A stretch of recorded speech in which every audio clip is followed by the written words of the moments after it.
Since the series was shown in America, there's been a rush by members of all races to find out about their family origins. Libraries have suddenly been inundated by amateur sleuths because the story of Alex Haley's search for his roots is a detective story. He combed archives in Washington, traced slave auctions in Maryland, unearthed records of slave ships at Lloyd's of London.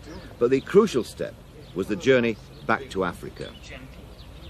I visited Haley on one of his rare days at his new home in Los Angeles, and I began by asking him what he'd known about his family background when he'd set out on his long quest. I was born actually in New York, but when I was but months old, my parents brought me back to my mother's home in a little town called Henning, Henning, Tennessee. And it would happen that in the summer times, my grandmother would invite her elder sisters to visit with her.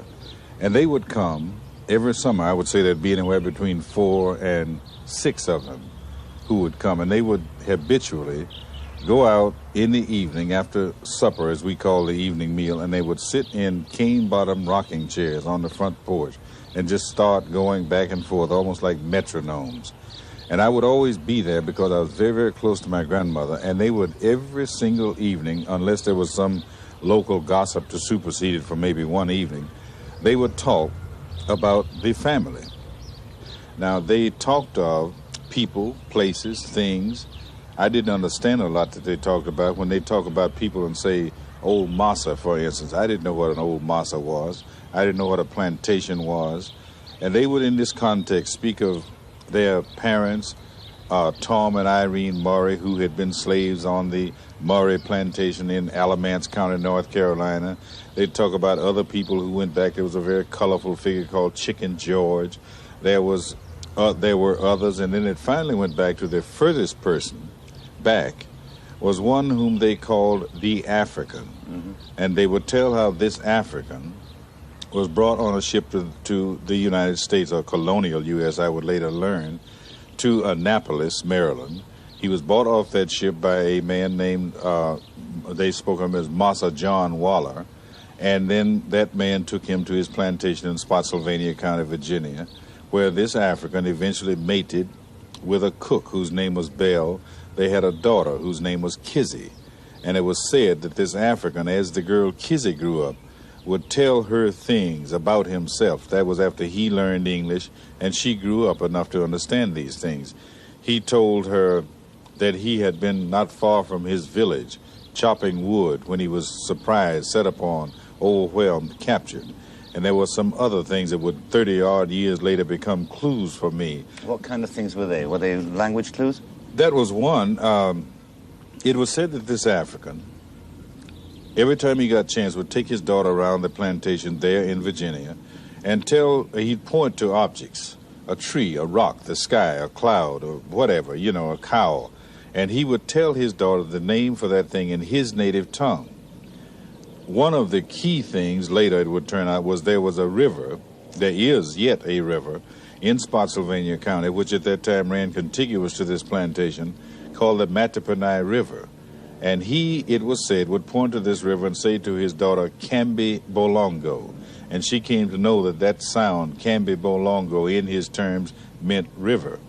And then there were other clues. Now, one of the things that happened to virtually all those Africans who were brought to, to the United States and made slaves of is that when they were bought off ships and taken to plantations, they were given an anglicized name.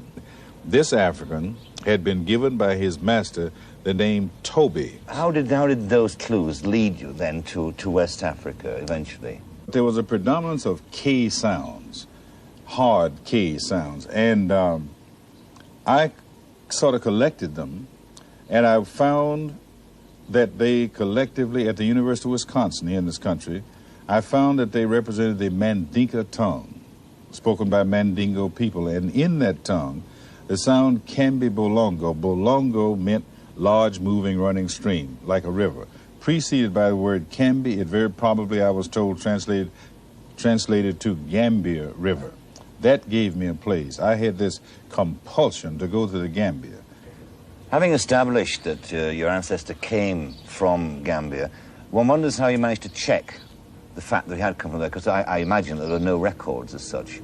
Well, no, not in the conventional sense of records, but you know, that raises an interesting thing, Mike, was that when I first got to the Gambia, and I talked with these men who it was arranged that I could meet, who knew the history of the country, and they told me about these men called griots, G-R-I-O-T-S, who are sort of ancestral historians. They're like walking, living archives who carry in their memories, their heads, the stories for maybe as much as 2 centuries back of family clans and what happened to this individual and that individual.